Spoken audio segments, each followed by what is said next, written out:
오늘 하나님께서 주신 말씀 로마서 9장 6절부터 13절까지 말씀 우리 같이 보겠습니다.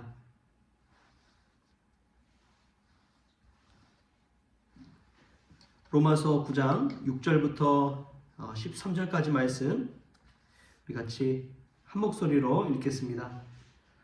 그러나 하나님의 말씀이 폐하여진 것 같지 않도다. 이스라엘에게서 난 그들이 다 이스라엘이 아니요 또한 아브라함의 씨가 다 그의 자녀가 아니라 오직 이삭으로부터 난 자라야 내 씨라 불리라 하셨으니 곧 육신의 자녀가 하나님의 자녀가 아니요 오직 약속의 자녀가 씨로 여기심을 받느니라.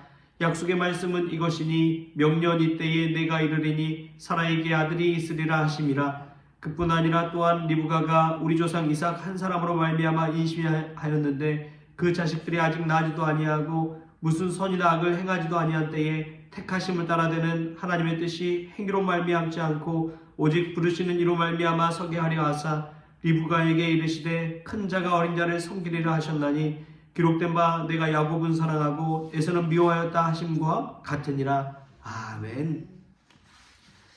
할렐루야. 말씀 가운데 귀한 은혜가 저와 여러분에게 있기를 소망합니다.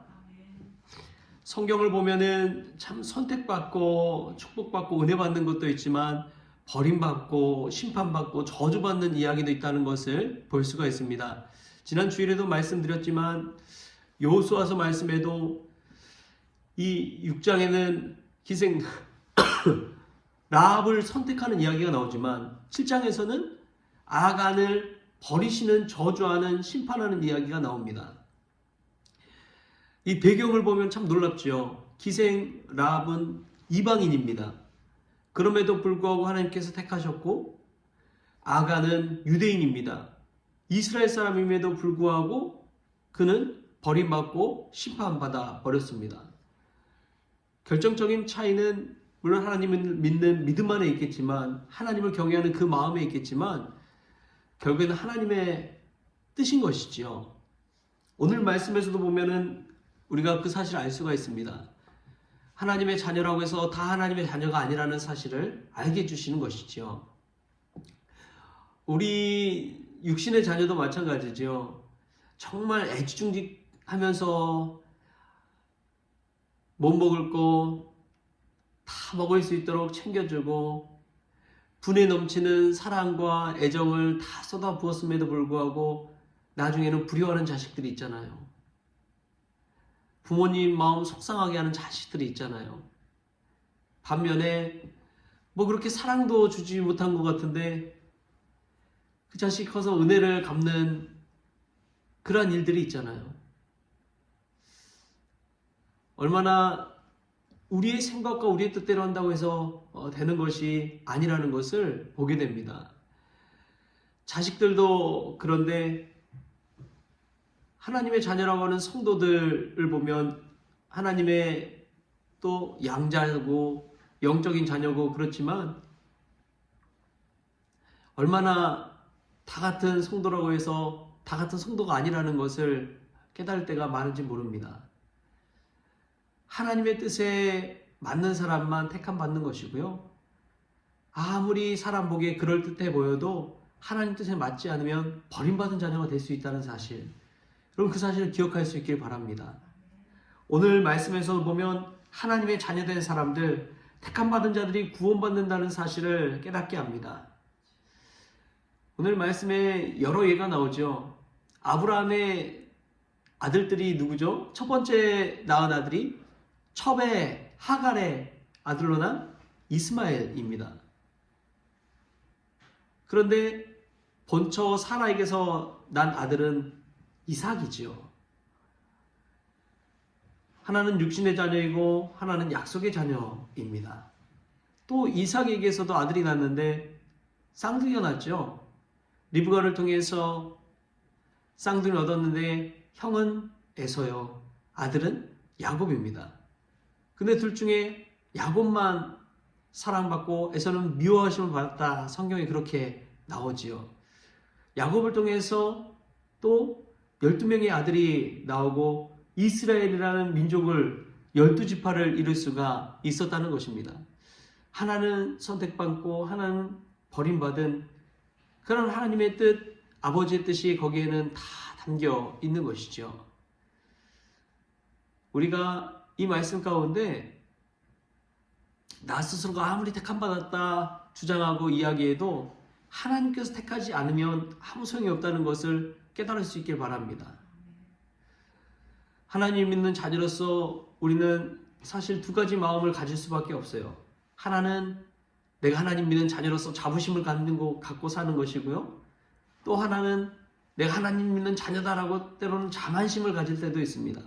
자부심과 자만심, 이 둘의 결과는 다른 모습으로 드러납니다. 자부심을 가진 이들은 하나님 안에서 늘 기뻐하지만 세상에 나가서는 겸손한 마음을 가지고 살아가는 이들입니다. 하나님의 은혜를 알기 때문에 겸손할 수가 있는 거예요. 하나님은 겸손한 자에게 무엇을 베푸신다고요? 은혜를 베푸신다고 그러셨습니다. 근데 자만심을 가진 이들이 있어요. 자만심을 가진 이들에게 나타나는 현상이 교만입니다. 하나님은 교만한 자를 어떻게 치신다고 했느냐? 팔을 걷어붙여서 치신다고 하셨습니다. 적극적으로 나서서 하나님께서 교만한 자를 꺾으신다고 그렇게 이야기를 하셨습니다. 여러분, 우리가 하나님의 자녀로서 자부심을 가질 수 있길 바랍니다. 하나님의 은혜를 늘 기억할 수 있길 바랍니다. 그래서 우리의 모습이 겸손한 모습으로 하나님 앞에 드러나는 믿음의 종 될 수 있길 바랍니다. 근데 보면 하나님의 뜻은 참 놀랍습니다. 탕자의 아들 아시죠?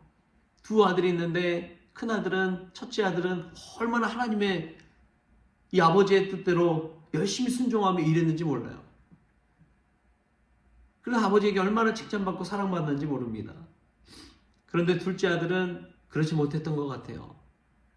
그래서 내 아버지는 없다 생각하고 아버지 죽으면 상속할 재산들 미리 땡겨서 주십시오 하고 그 재산 다 받아가지고 외국에 가서 살면서 흥청망청 다 써버렸잖아요. 나중에는 거지가 돼서 친구도 집도 절도 없이 살다가 아버지의 종이로라도 살아야겠다고 돌아오잖아요. 근데 그 아버지의 반응이 참 놀랍지요. 그런 둘째 아들을, 자신의 아버지로 인정하지 않던 그 아들을 다시 아들로 받아주는 그 아버지의 모습을 보여줍니다. 그 아버지는 둘째 아들을 어찌 보면 택한 것이지요. 그 궁일의 모습을 보고 첫째 아들이 어긋나 버립니다. 잔치에도 참여하지 않아요. 정말 하나님의 택함을 받은 자녀, 부르심을 받은 자녀는 어떤 자녀일까요? 끝까지 아버지의 뜻에 순종하는 아들이, 순종하는 딸이 하나님의 자녀인 줄 믿습니다. 결국에는 그것이 드러나는 거예요. 결국에 그 두 아들의 모습이 아버지 앞에서 어떤 모습이었는지를 기억하십시오. 끝에 가서 순종하는 아들, 끝에 가서라도 회개하고 돌아와서 하나님 앞에 엎드린 자녀, 끝에 가서라도 겸손히 아버지 앞에 무릎 꿇는 자녀. 사실 하나님 아버지의 뜻이 무엇인지는 잘 모릅니다. 그런 결정적인 사람이 누구냐? 바로 사도 바울이에요. 사도 바울을 보십시오. 그리스도인들을 핍박하고 잡아가두고 스데반의 죽음에 동조한 사람 아닙니까? 누가 봐도 그리스도인들이 봤을 때 그는 역도요, 그는 무례배요, 핍박자요, 박해자요. 근데 그 사람이 예수님을 만나고 완전히 뒤집어져 가지고 하나님의 택함받은 이방인의 사도가 되었습니다. 말도 안 되는 일이 일어난 것이지요. 그로 말미암아서 얼마나 많은 교회들이 세워지고 성도들이 생겨나고 하나님 믿는 이들이 생겨났습니까? 하나님의 택하심을 보면 그 이유를 알 수가 없는 거예요. 여기서 우리가 이 말씀 가운데 우리 자신을 한번 들여다봅시다. 이 말씀 가운데 나 자신을 보십시오. 나는 택함받을 만한 사람입니까? 나는 택함받을 만한 자녀입니까? 정말 하나님의 아들로서 이삭처럼, 야곱처럼 하나님의 붙드심을 받아서, 부르심을 받아서 쓰임받는 자녀입니까? 우리의 모습 속에 겸손한 모습이 있습니까? 우리의 모습 가운데 하나님의 은혜에 감사하는 모습이 있습니까? 하나님 앞에 늘 그 뜻을 순종하면서 감사함으로 살아가고 있습니까? 하나님의 자녀된 모습, 부르심받은 자녀의 모습은 늘 겸손하고 감사하는 모습이었다는 것을 생각하십시오. 내 상황과 환경을 탓하지 마시고 오늘도 하나님 부르신 가운데 나는 택함 받은 자녀로서 자부심을 가지고 살되 늘 겸손하게 하나님의 은혜를 기억하며 사는 귀한 성도들 될 수 있길 바랍니다. 결정적인 차이가 거기에서 나는 거예요. 우리의 입술에 우리의 마음 가운데 불평 불만이 있다면 늘 이 말씀을 생각하십시오. 하나님의 뜻이 행위로 말미암지 않고 오직 부르시는 이로 말미암아 서게 하려 하사 리브가에게 이르시되 큰 자가 어린 자를 섬기리라 하셨나니 기록된 바 내가 야곱은 사랑하고 에서는 미워하였다 하심과 같으니라. 하나님께서 사랑하는 또 부르시는 귀한 종들 되어서 오늘도 겸손히 주의 은혜 가운데 살아가는 저와 여러분 될 수 있기를 주신 예수님의 이름으로 축원합니다. 기도하겠습니다. 하나님, 오늘도 하나님의 뜻을 알지 못하고 하나님의 부르심 따라 살지 못할 때가 얼마나 많은지요. 항상 기뻐하라, 쉬지 말고 기도하라, 범사에 감사하라. 이는 그리스도 예수 안에서 너희를 향하신 하나님의 뜻이니라. 하나님 그 뜻을 기억하고 늘 기뻐하고 늘 기도하고 늘 감사할 수 있는 인생 되어지게 하여 주옵소서. 그리하여 하나님 사랑받은 자로서 이웃에게 사랑을 베풀 수 있는 자 될 수 있도록 주님 주장하여 주옵소서. 감사하며 예수님의 이름으로 기도하옵나이다. 아멘. 우리 주기도문으로 오늘 새벽 기도를 마치겠습니다. 하늘에 계신 우리 아버지여, 이름이 거룩히 여김을 받으시오며 나라가 임하시오며 뜻이 하늘에서 이루어진 것 같이 땅에서도 이루어지이다. 오늘 우리에게 일용할 양식을 주시옵고 우리가 우리에게 죄진 자를 사하여 준 것 같이 우리 죄를 사하여 주시옵고 우리를 시험에 들게 하지 마시옵고 다만 악에서 구하시옵소서. 나라와 권세와 영광이 아버지께 영원히 있사옵나이다. 아멘.